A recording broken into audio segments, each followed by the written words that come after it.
Hello, everyone. Ron Presley here with Catfish Now magazine, and I've got a guest in the studio tonight. Ryan Lawrence is a B&M Pro Staff angler and director of the Tennessee River Catfish Club.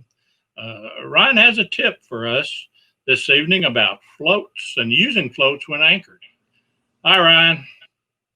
How's everybody doing out there today? Today we'll talk a little bit, like Ron said, about some floats during anchor.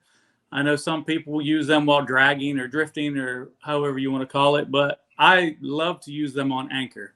One reason, your traditional rig is just a hook, basically a Carolina rig, where if you use a float, you can take and put that bait while you're anchored up off the bottom.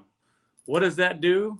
That gets that bait up in the current a little bit more, so a little more scent can come out and it attracts the fish in.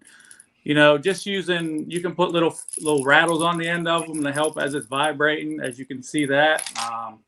Also, you know, they make demon dragons or several other different kinds that make different rattles. It's the same concept. It just, you know, you just tie one onto your line and it'll do the same thing. I use different sizes. My favorite size used is a 3-inch float. It usually will hold the weight up a little bit bigger, a little bit higher.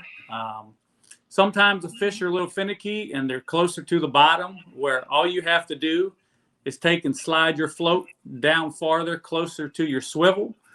That way it ends up hanging down farther like that. For any fish, sometimes with pressure systems, things like that, they don't want to come up.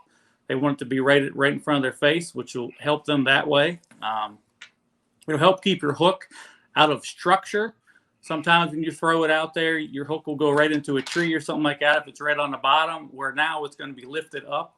It'll give a chance to not hang as much or anything like that.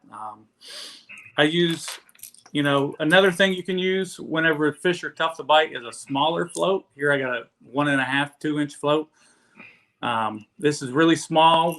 The bait will barely come up off the bottom usually, but, you know, sometimes that's key to catch them fish. So this is Ryan Lawrence with B&M Pro Staff, and this is your tip of the month.